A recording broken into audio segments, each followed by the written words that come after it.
Hey, it's Lockie, and this is my review of the Neversummer Swift.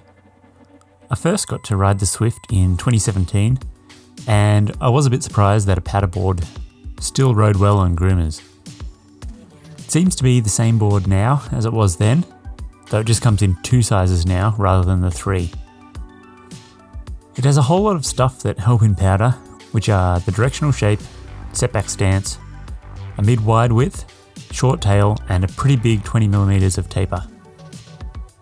The Fusion Rocker camber profile has a decent amount of rocker between your feet, with camber sections outside of that. The camber section on the tail is more pronounced, with a smaller section on the nose that flattens out earlier. I was riding the 157cm 2022 Swift with medium stiff flexing Salomon Highlander bindings set up with angles of +21 and +9. I was wearing size 9.5 Salomon launch boa, which are double boa, medium flexing, do everything boots. I'm 6 foot tall and weigh 155 pounds or 70 kilos. The conditions were pretty gloomy, with some fresh snow a few days before, so there was still some nice snow on the trees and the groomers were groupy. Although the board looks like it was made just for powder, it actually does ride really well on groomers. I found that out when I rode the 2017 model, because the snow that day was very hard packed, so I didn't expect to get much out of the Swift in the wrong conditions. Everything that I thought back then still seems the same, no matter if the snow was very hard or almost icy. The Swift gripped in well, felt solid, especially from the middle of the board back to the tail. Lowering my weight and pushing harder into the tail did seem to help to make the board want to accelerate through the end of a turn, similar to a camber board. The more work you put into riding it, the better it works. It has the standard Neversummer feel to it, so if you haven't ridden one, it'll probably feel quite loose at the start, as if it wants to pivot from the rocker between your feet.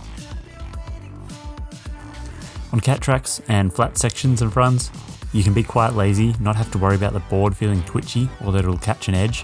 One nice thing about the profile and side cut.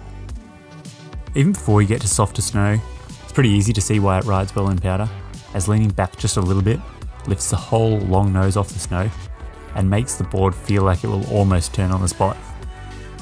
It has 20mm of taper, which is tons. The taper means that the nose is 20mm wider than the tail. As well as helping the nose to float and the tail to sink when the snow gets soft, it also helps get the board over on an edge, making turns feel smoother. Neversummer rate this as having a flex of 7 out of 10, and I mostly noticed the stiffness in the tail of the board.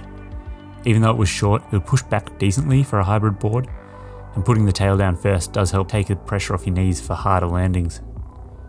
I had no issues with the speed of the board, turning, edge hold was great. Seeing that both the Harpoon and Swift are in the same Shaper series of boards and they have a few similar features, I think it's good to compare them. Although both are a bit wider than normal and they have the same profile, I would easily choose the Harpoon.